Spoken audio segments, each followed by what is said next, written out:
Usa ka pagtuo, usa ka tingog,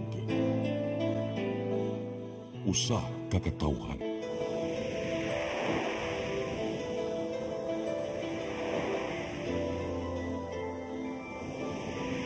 Cebu Catholic Television Network.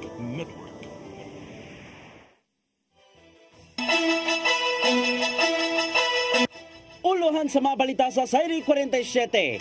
Clock timer nga nadakpan sa gingong pagpangilkil kang Mayor Gulyas miangkon nga wala siya dag-anan sa iyang kandidatura. Mayor sa Mandawi City makigtigom sa mga stakeholders aron subayon ang desisyon sa pagban sa e-bike. Nursing graduate gikan sa CNU nag-una sa pagka-board passer. Tiil sa usa ka lalaki naputol human siya gibanggaan sa big bike. Kay sinta ka mga balay na ugdaw sa dakong sunog sa Talisay City. Subo, Kabisayan ug Mindanao, Pilipinas ug katawhan kutos maabot sa tong Sibya sa tibuok kalibutan mayong hapon. Live kita karon sa CCTN Channel 47 ug kini ang tulumanon sa nag-unang kasayuran nga angay natong masayran. Ako si Dennis Tabar. Tulumanon sa patas ng mga balita ug opinyon. Ako si Danica Cabalias. Kini ang Sayri 47.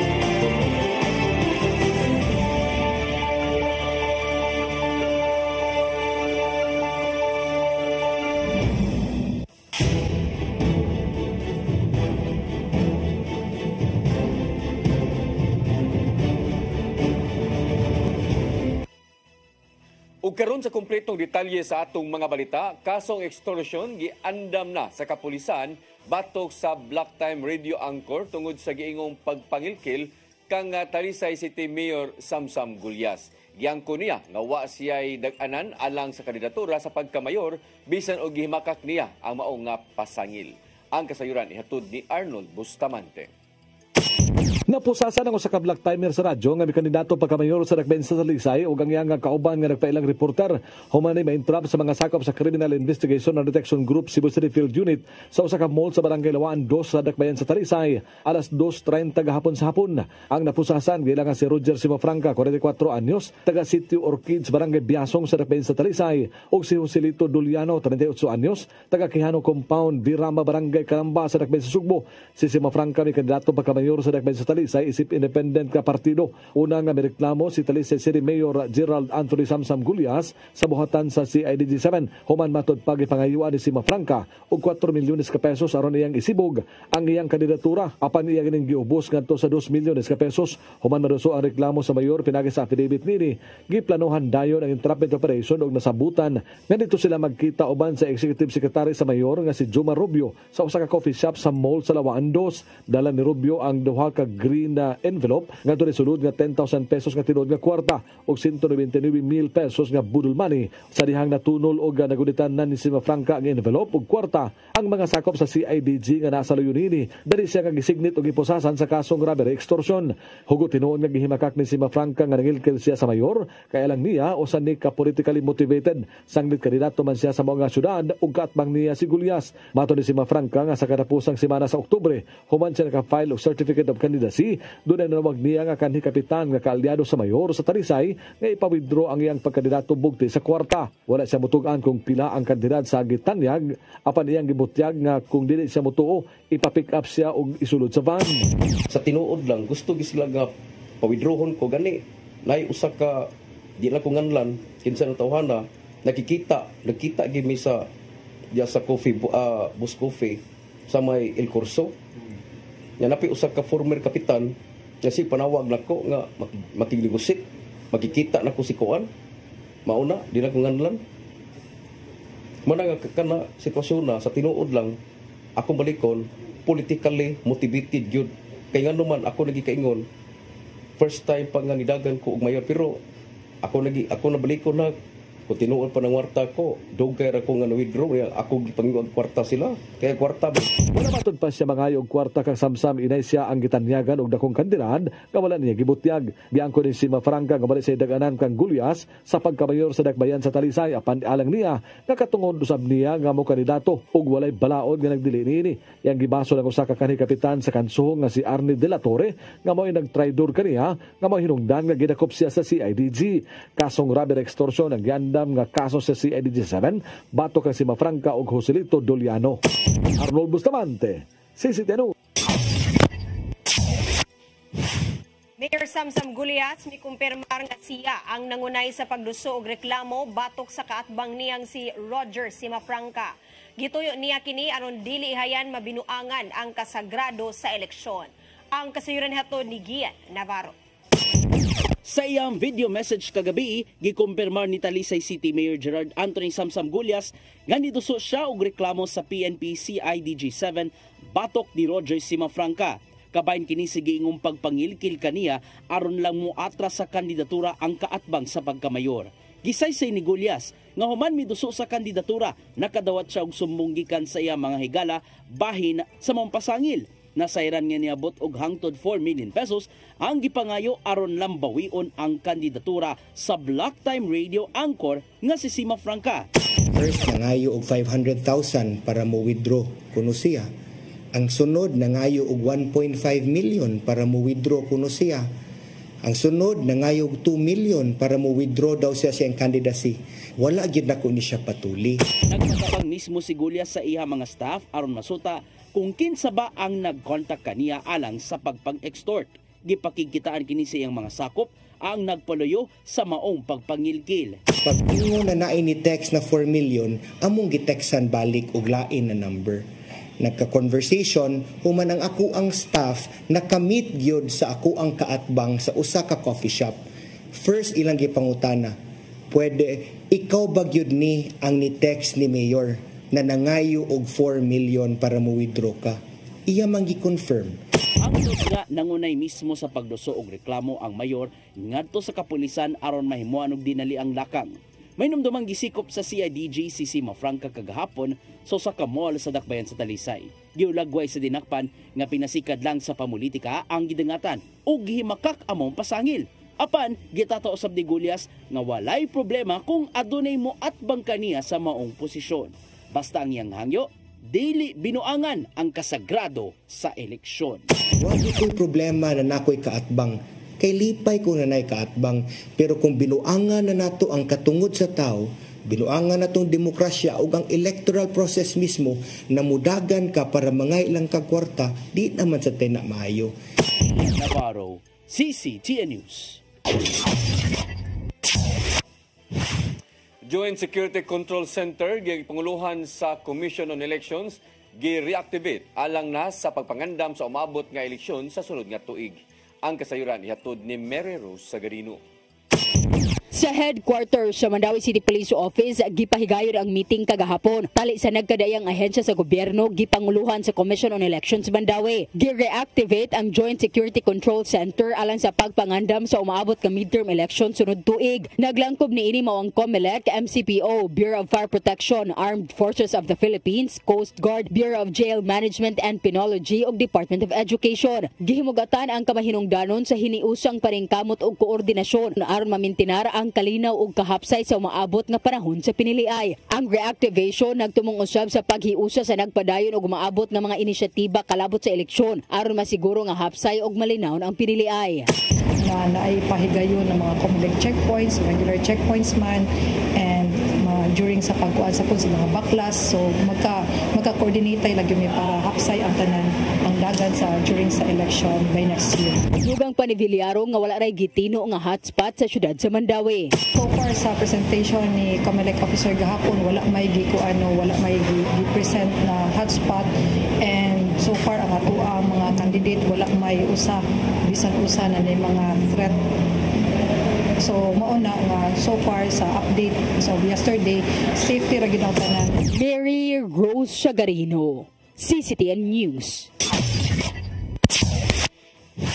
Nag-abot ang 300 ka mga konsehal sa probinsya sa Sugbo alang sa year-end assembly sa Philippine Councilors League kagahapon. Gituki niya ng panahona ang mga nahimo sa matag konsehal ngadto sa ilang mga konstituwente. Aron mas badasig sa pagpaningkamot, giatagan ng mga konsehal og allocation nga 300,000 pesos gikan sa Cebu Provincial Government alang sa ilang infrastructure projects. Samtang usa sa mga gihimo nga dinapit mao si Senador Pia Cayetano, kinsang gidaig niini ang nahimong pagpaningkamot sa mga konsehal. Gihawhag sa mga opisyal ang mga konsehal nga isiguro kanunay ang mas daling access sa serbisyong medikal ngadto sa mga konstituwente. Syntax, which I have a big fan of and matastuyan ng syntax. So, it's enough. So, how do you make sure that that fund makabot sa mga ospital para pag nagbayad ng services ang tao? Makover. So, that has a lot to do to update your case rates. So, that gawin na lang or wala nang out-of-pocket na expense ang mga tao. Okay, that's one. So, I want the councilors to know because sila yung frontline na pinupuntahan ng mga constituents like asking na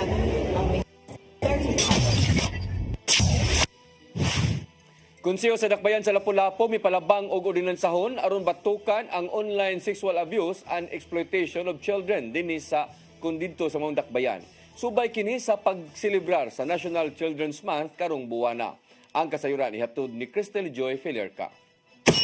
Subay sa pagselebrar sa National Children's Month karong buwana, ang Konseho sa Dakbayan sa Lapu-Lapu mipalabang og ordinansa aron batukan ang online sexual abuse and exploitation of children. Matod ni City Councilor Annabeth Quizon, ang nagduso sa mga ordinansa nga gasa kininila sa mga kabatanunan sa Dakbayan aron nga sila maprotektahan sa pagpang-abuso ug exploitation. Kini tungod kay naalarma sila nga ang nasud usa sa mga epicenter sa mga batang naabuso online. is because ang Philippines is one of the epicenter ng mosaic. In fact, daghan kay taong kaso lang the Philippines and Cebu is always there in the top 5. Gustong ipadangat ni Quizon ngadto sa mga ginikanan nga aduna nay balaod nga nagprotekta sa ilang mga anak, ilabi na nga sagad sa exploitation ug pagpang-abuso mahitabo sa panimay. So trace kung mananglitan naara siya sud sa balay. In fact, most of the perpetrators are the parents themselves or the relatives themselves kaya kuno sa kawanhon. Gamiton na lang nila ang mga bata thinking na wa bitaw ang hilabot, naara bitaw na sa internet, dili bitaw na ang hilabotan, dili bitaw na ang hikap. Noon karong tuiga, walay nadawat nga impormasyon ang konseho nga adunay mga bata gikan sa Dakbayan ang nabiktima sa online sexual abuse and exploitation. Bisan og aduna nay national nga balaod sa anti-usaik, apan gihingusgan sa konseho nga malocalize kini tungod kay matod pa nila nga lahi-lahi ang sitwasyon sa matag lugar.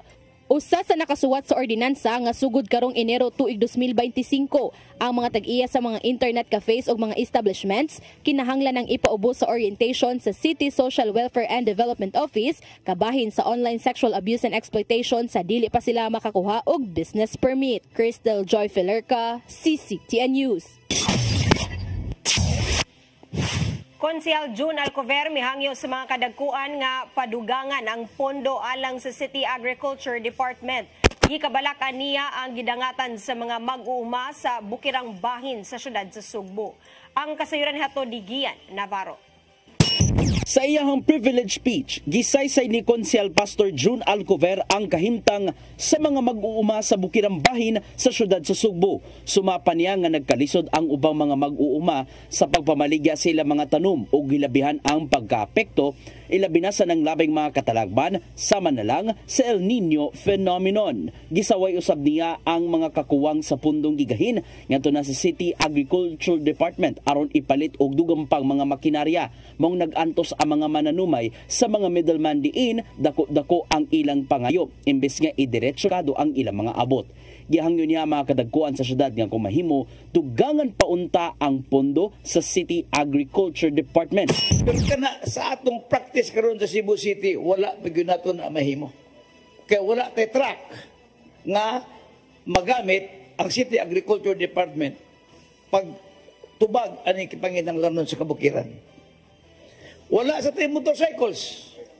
Ang atong mga technician supposedly mobile gyud na sila. makasuroy-suroy sa mga barangay, sa mga farms. Pero wagi magamit ng mga motor, I found out na zero. Tulan 18 bilyones pesos ang gigahing pondo sa City Agriculture Department alang sa sunod tuig. Apan nakita ni Konsehal Noel Wenceslao nga lisod ang mamahimong adjustments tungod sa mga provisions nga wala gigahinan og pondo ning kasamtangan. For the information of Member Alcover, those items that were not included in the proposed budget, like zero sa executive department, we cannot approve. Di na to na mahimo, Member Alcover. Samtang nakita ni Consel Jocelyn Pesquera nga bisan og dako-dako ang pondong gigahin sa CAD sa nanglabing mga tuig, wala mahinuon kini hingpit nga mapahimuslan. Mauawhag niya sa mga liderato nga subayon na lang ang estado sa maong departamento kini aron matuman ang ilang hiniusang panawagan nga igong supply sa pagkaon sa syudad. There is really no movement in our agricultural program. So that's so sad. And then, good, yeah, I can remember Member Alcover. That's precisely, he was a bit, disappointed with Mayor Mike Rama when Mayor Mike Rama did not transfer the current department head of the Agriculture Department. Human na aprubahan na maong motion, misugyot ang konseho ngadto kang Alcover nga makig-alayon kang Mayor Raymond Alvin Garcia kuno ganing adunay mga ipambutang alang sa supplemental budget proposal. Gian Navarro, CCTN News. Musunod, Mayor sa Mandawi City, makigtigom aron subayon ang desisyon bahin sa pagban sa e-bike. Graduado sa kursong nursing sa CNU, nag-una sa pagka-board passer. Kanaw guman pa mga balita sa magbalik sa Sayri 47.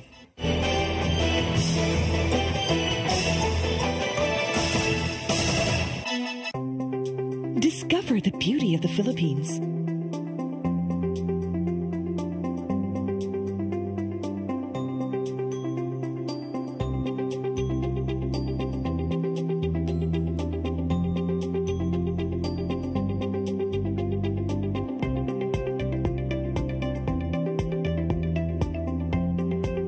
With Philippine Airlines, the country's flag carrier.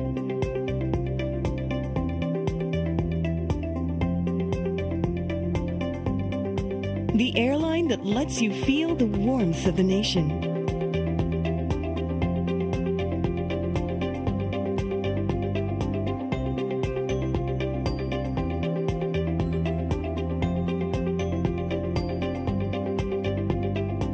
Mabuhay!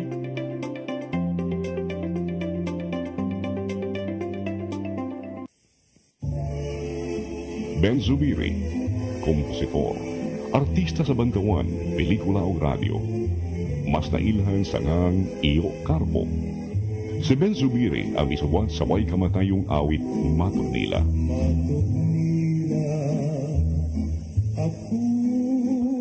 Alang sa uban, ang Matud Nila usa ka cultural anthem sa mga Cebuano. Gawa sa Matud Nila, si Ben Zubiri usab ang isuwat sa mga immortal nga awit sama sa ikaduhang bathala. Alma Bonita, ang palad ng buot, gugmang gibati ko, pasayawa ko dahi. Si Ben Zubiri namatay niya atong 1969. Apan ang iyangan, buhi kanunay sa kasing-kasing sa mga taong padayong nag-awit sa iyang mga komposisyon. Ben Zubiri, garbo sa Subo. Subo ano ni?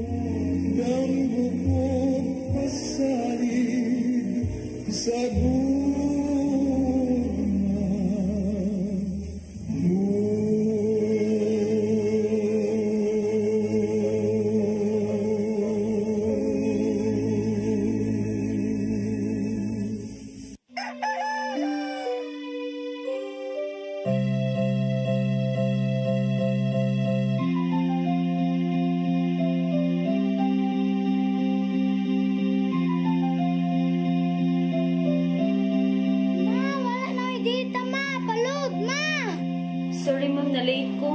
Nangita pa mong gusto para internet sa kong anak ma'am. Ay, wala na yung problema. Mag-sinisibo! Sinisibo, sinisibo. For your internet connection. And for the signal of your special to your home.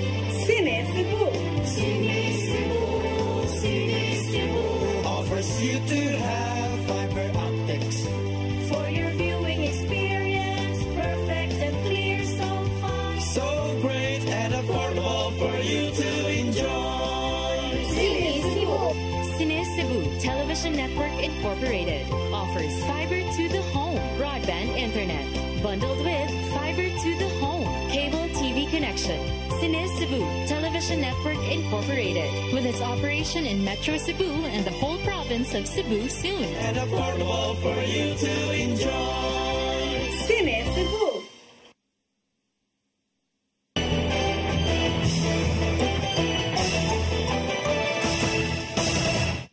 Balik sa atong mga balita, National Bureau of Investigation muhatag sa ilang ebidensya batok ni Vice Presidente Sara Duterte ngadto na sa Department of Justice.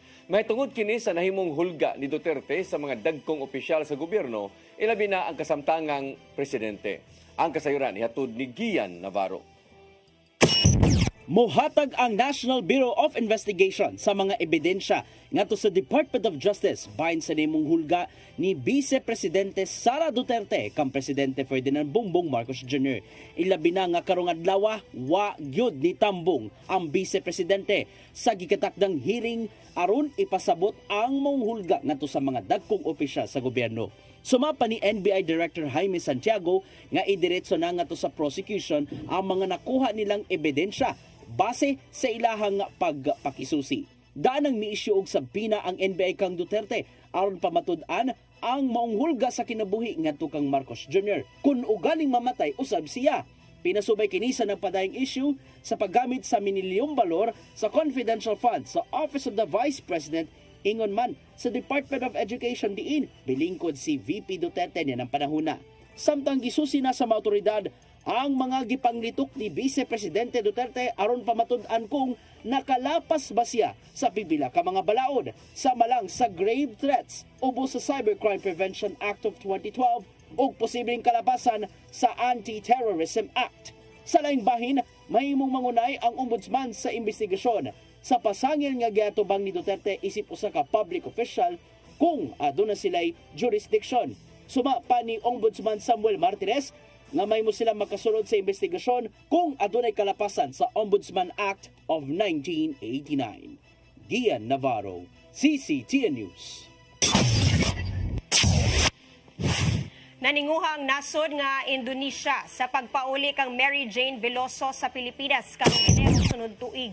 Usa si Veloso sa mga high-profile detainees sa kasong may labot ang ginadiling drogas ang gikatakdang ipauli sa nagkadaiyang mga nasod. Sumapa ni Senior Minister Yusril Iza Mahendra nga humanon sa pagproseso sa ilang mga dokumento karong Desyembre. Daan ang gikumpirmar sa Indonesian government ang pagpauli kang Veloso human sa taas-taas nga negosasyon sa kagamahanan sa Pilipinas. Nahukmang sad-an si Veloso human napamatud-an nagpalusot o ginadiling drogas sa ilang nasod.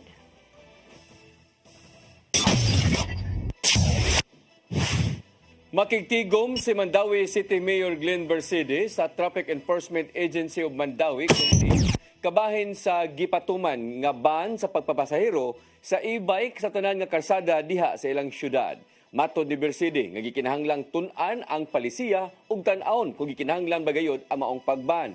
Ning bag-uhay lang nagpadayag og kabalaka ang mga e-bike drivers sa Barangay Paknaan alang sa ilang panginabuhian. Ang pangulo sa Traffic Department nga si Hil Rituya miingon nga ipatuman ang ban aron paglikay sa pagdaghan ilabi na nga wa na sila'y permit og lisensya. Atong further study una na i-review na to kay og mudaghan na gud na buban ang na naman ang start man na Paknaan, Barangay Upaw ug mo sunod ang ubang barangay labi nag ang barangay nga nasa sentro na nanduol dili na more traffic na jud maayo kana makig-meeting ko ana sa kuan atong sa team traffic enforcer na to. Kapulisan sa Dakbayan sa Subo nakaalerto subay sa pagsaulog sa adlaw ni Andres Bonifacio ug mga adlaw. Tungod kini sa lihok protesta nga gipasiugdahan sa pipila ka mga pundok. Ang kasayuran ni hatod ni Arnold Bustamante. Alerto ang kapulisan sa Dakbayan sa Sugbo subay sa pagsaulog sa Bonifacio Day ug mga adlaw. Mato ni Police Lieutenant Colonel Maria Teresa Makatangay, Deputy City Director for Operations sa Cebu City Police Office, nga bisan alerto sila pa normal lang ang ilahang ipatuman nga deployment apan ang ilang ipalambo mao ang ilang intelligence monitoring. Sila nakuha nga impormasyon doon ilusad nga lihok protesta ang mga progresibong grupo sa alas 8 sa buntag din magsugod ang ilang march sa protesta gikan sa Fuentes Peña paingon ngadto sa Dalan Colon. Gawas sa mga pulis nga gipakatap sa kadalanan alang sa police visibility adto na sab sila giandam mga personnel in kasog dunay kaguliyang nga mahitabo sa mga militanteng pundok. Sama sa naanda ni patuman sa kapulisan ang maximum tolerance o hatagan o panahon ang mga cause-oriented groups nga mopadayag silang sentimento pinasubay sa balaod. Mibahan ang kapulisan sa Dakbayan sa Sugbo nga kung mulapas na ang mga rallyista o kung doon na yun nalapas nga batagang balaod, diyan na musunod ang mga pulis sa rin ni patuman ang kahusay kalinaw sa Dakbayan. Gawa sa mga progresibong grupo, doon na himoon nga candlelighting ang mga supporters ni Vice President Sara Duterte sa Metropolitan Cathedral. Yan ang pagkahapon, gituhuan sa kapulisan nga dugo usab ni og mga tao nga tungod ani magbutang sila og daghang pulis aron mapatuman sa kahusay kalinaw. Gimando usab sila nga tabangan ang mga traffic personnel sa pagman sa dagan sa trapiko aron dili mabalda ang mga manakayay nga mamauli na ng mga orasa. Wala makamonitor ang kapulisan nga dunay hugga sa seguridad ang Dakbayan sa Sugbo apan bisan pa man niini gimanduan ang tanang station commanders nga magbinantayon sa ilang paribot. Arnold Bustamante, CCTV News. Sugdan karong Disyembre 5 ang pagpanghatag sa cash assistance alang sa mga senior citizens sa Dakbayan sa Sugbo. Nahukman kini ni Mayor Raymond Alvin Garcia nga himuong sayo ang pagpanghatag sa mao nga ayuda inay nga sugdan unta karong Disyembre 7. Ang mga idaran makadawat og 3,000 pesos alang sa ilahang ayuda gikan sa Oktubre hangtod na sa buwan sa Disyembre. Ipahigayon ang maong papanghatag sa tagsa-tagsa ka mga barangay din i-deploy ang mga disbursing officers gikan sa Cebu City Hall. Alang sa ubang idaran nga naay kakulian sa pagkuha sa ayuda, kikinahanglan nga makig-alayon sila sa Office of the Senior Citizens Affairs. Top-notcher sa November 2024 nursing licensure examination. Usa ka graduado sa Cebu Normal University. Nag-una siya gikan sa kapin 29,000 ka mga nakapasar sa maong eksaminasyon lukop nasod. Ang kasayuran hatod ni Gian Navarro. Wala gyud makatuo kining graduado sa Cebu Normal University sa naangkong kalampusan isip top-notcher ato sa nakalabay lang nga nursing examination. Nag-una gikan sa kapin 29,000 ka mga board passes lukop nasod si Charimay Canyazares din aduna kini rating nga 92.60%. Kuyog niya sa mga top notchers ang laing 8 ka mga nursing graduates gikan usab sa CNU. Nakasud usab sa top 10 ang tagsa ka mga tinun-an gikan sa Velas College ug Cebu Doctors University. Sumapa ni Canyazares nga nagbunga ang iyang kahago aron matuman ang damgo nga makapasar og mahimong top-notcher sa maong eksaminasyon. Then after I found out, I called my mother and my father kay ako man sa apartment last night. So akong gi-call ako mama and papa and then I cried.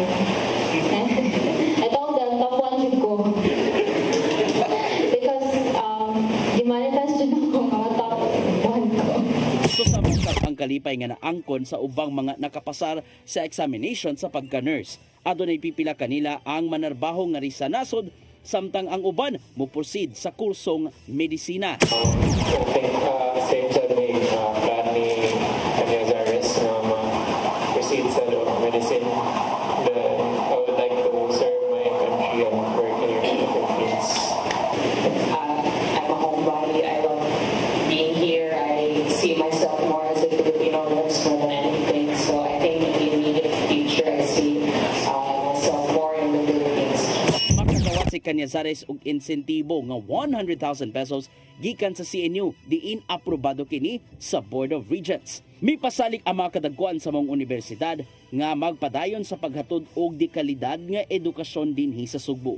Dungan usab silang pagpaningkamot nga maabagan nila ang nagkalisod nga health sector dinhi sa nasod. Since the beginning, kaya produce kita top-notch, and we have seen na ang reason magudaan is the sense of family, the sense of camaraderie between batches, between students, and between the faculty members, the students, and the parents. We always request them, inspire them that please join our health community so that at least because they are from the state university, so it's payback that they're free through free higher education. Panawagan sa mga graduado sa nursing ngadto sa mga tambalanan nga kung himuong maayo ang sweldo ngadto sa ilahang mga trabahante. Gian Navarro, CCTN News.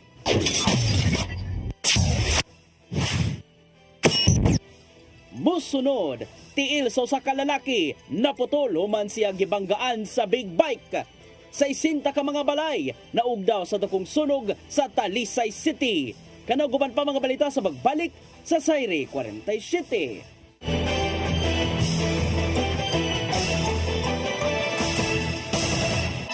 Start today.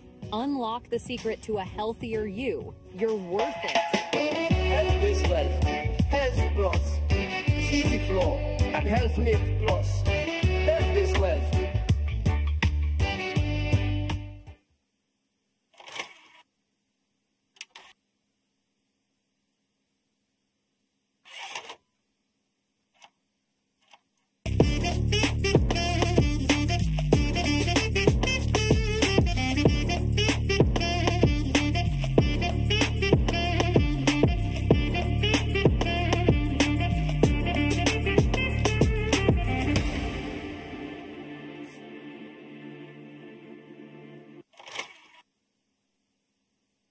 na barangay chairman o kagawa, di hahaba rin kapalpakan nila. Eh kung may matitino, mapuputo agad yung katinoan. Lumalangap ang hindi magagawa ng PNP. Ang umamin na sila ay failure. Liglig, siksik at umapaw na kuro-kuro na may kasamang kirot at kawanan. Ano ngayon? Kasama ang bago niyong paboritong tandem, Nino Bonito at Chonke Bench. Ano ngayon? Ano ngayon? Ano ngayon? Your path to a new start. Nutrition. Exercise and elimination. Water. Sunlight. Temperance. Air. Rest and recreation. And most of all, trust in God. Learn from our doctors. Be blessed by the testimonies of our overcomers. Ang inyong programa, alang sa may sakit, walay sakit, ug dili ganahan magkasakit. OzoneMed Wellness Clinic New Start. Napapanood every Saturday 8 to 9 a.m. Og ang replay airing matag Miyerkules 1:00 hangtod 2:00 sa hapon. Dinhilang sa CCTN Channel 47. New Start, OzoneMed Health and Wellness Talk.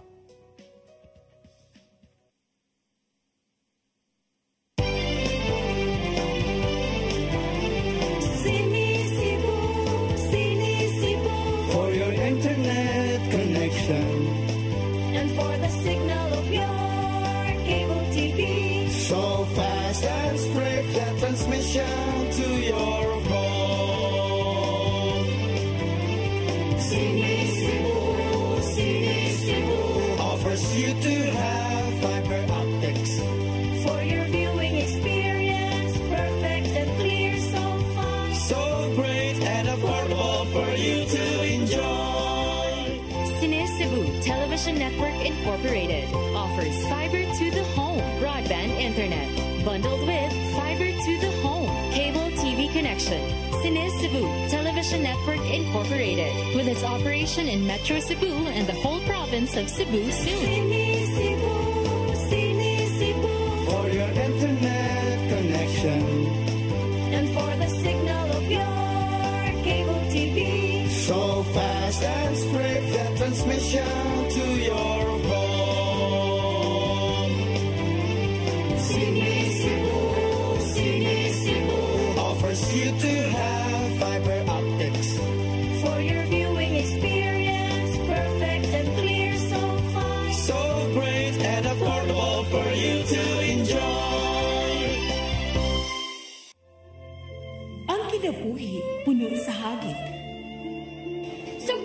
diri, ha? Ay, panginalte! Nagdita ka! Puno sa pangutana. Bata pa gani ka kayo? Nagpuyab-uyab na ka? Kinsa man ang umangan sa gitin ako din ay karoon na kinsa! Kung sibuti mo'y pasabot, Daddy. Puno sa luha. Nagpili pa. Ako nga imong anak o kanay imong mga babae. Kasuko. Yung ano pa? Ano itang ka ni Papa? Apan bisan mangit-ngit pa ang imong kalibutan, aduna pa'y nagpahiping kahayag. Aduna ka pa'y kasumbungan. Mga laman, hanap na. Dear Tatay, Tunog na unlot na. Nganong handungan. Wailaing paagi aron masabtan nato ang Biblia. Kinahanglan nga doon na tayo relasyon kang Jesus. Hangtod sa layan natong panaguban, daghang salamat. Siya. Tunog na unlot na.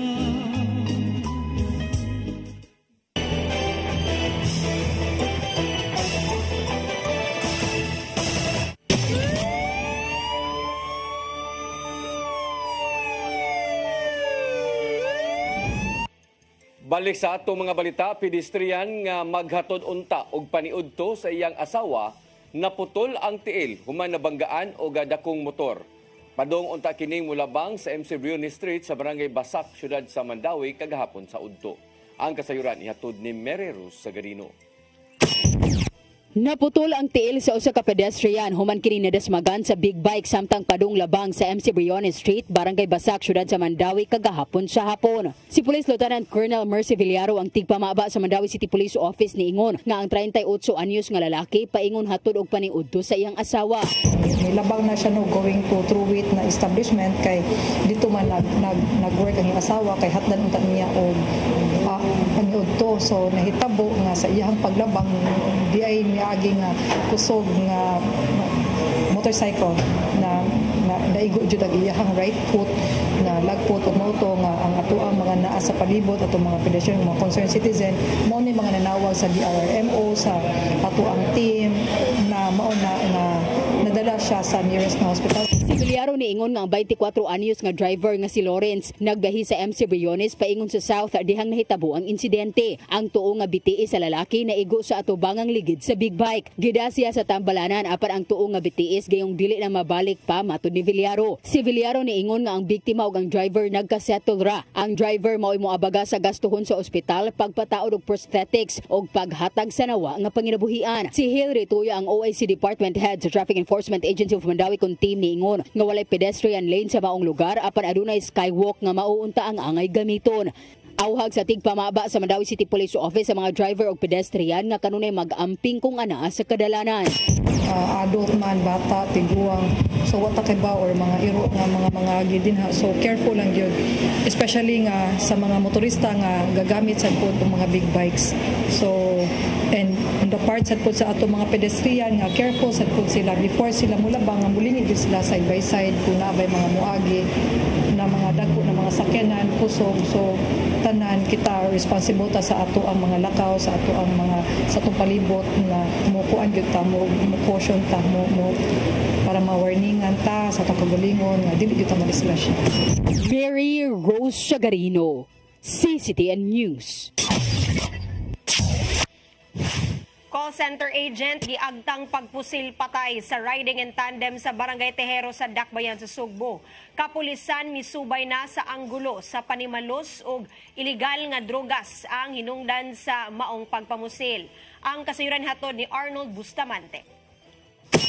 Patay ang gila nga old gangster sa Crips Gang o local trapper humanig giagtang sa pagpusil alas 4:15 nito ga Miyerkules sa hapon sa dalan Alviola, Barangay Tejero sa Dakbayan, Sugbo. Ang biktima mao si John Dave Menjola Estuton, 26 anyos, usa ka call center agent nga nagpayrosam sa mga lugar nga patay diha dayon. Sa investigasyon sa Waterfront Police Station 3 sa Cebu City Police Office nga ang nagpusil sa biktima nagsulumatod pa kini og itom nga sweatshirt og itom nga karsonis nga naga face mask og color blue og naka helmet og puti. Mato ni Police Major John Lindbergh Robert Yango, ang himpi sa Waterfront Police Station, nga sa wala pa po sila ang biktima nagkugos pa kini siyang bata ug pipila ka gutlo gibutang niya kini sa kuna. Nihigda usab si istoton sa plastik kalingkuranan ug pipila ka gutlo ang milabay. Naabot ang usa ka motor ug ang angkas niini ang mikanaog og daing pusil sa agtang sa biktima. Makatulog ka higayon gamit ang wala pa matino nga kalibre sa armas. Human sa pagpamusid lali ni nga misimat sakay sa usa ka motorsiklo paingon sa wa matino nga direksyon.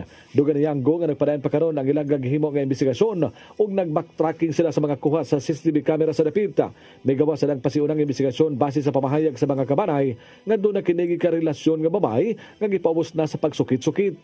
Lagap silang gagitanaw ang kalabigitan nini sa Crips Gang din siya ang gitawag nga OG member. Basin dunay na kontra sa laing grupo ang biktima.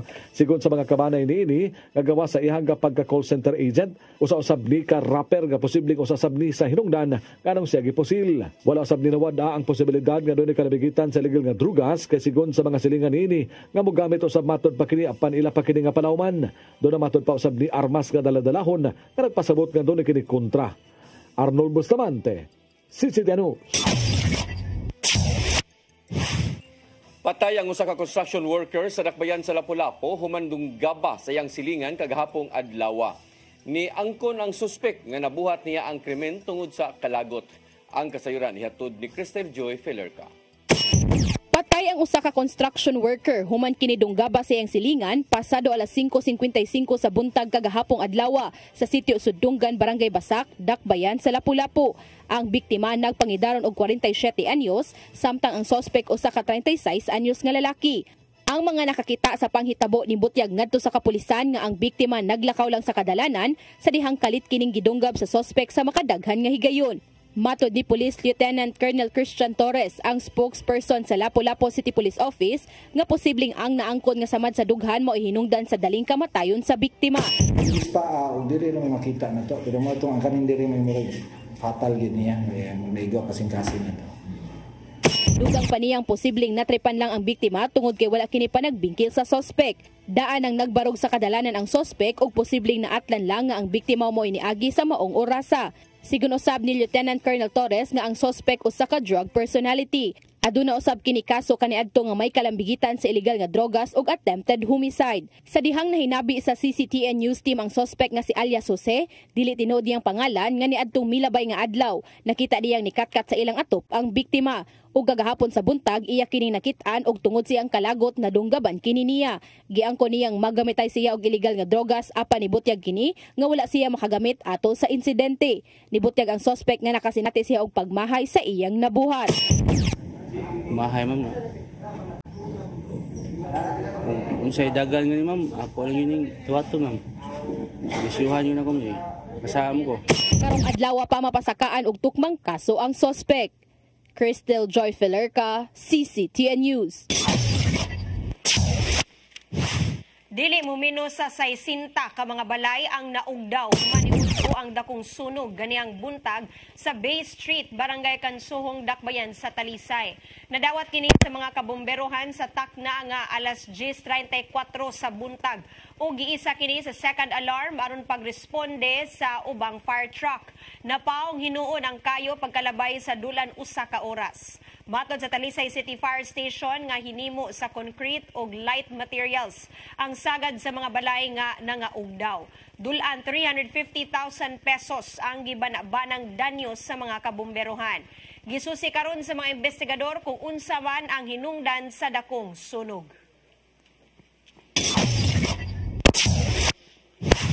Mo kantong naglangkob sa atong mga balita sa Sayre 47, ako si Dennis Tabar.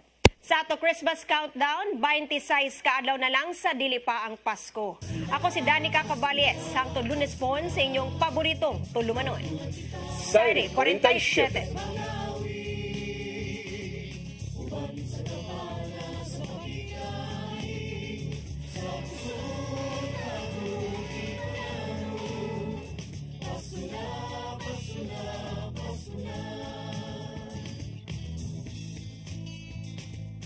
Gugma ang angay na kong paambi sa iksuntang hubog, gutong sa pagmahal, kay kaniya mo lang mapatayag, kusay kahulugan sa Pasko, ito sa pasungan nagpakatao ang atong Ginoo.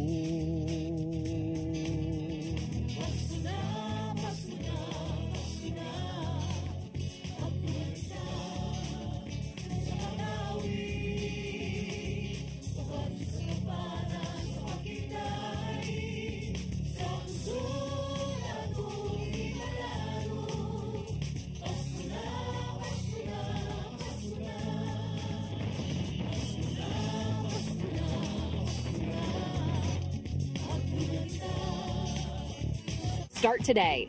Unlock the secret to a healthier you. You're worth it. Health is wealth. Health Plus.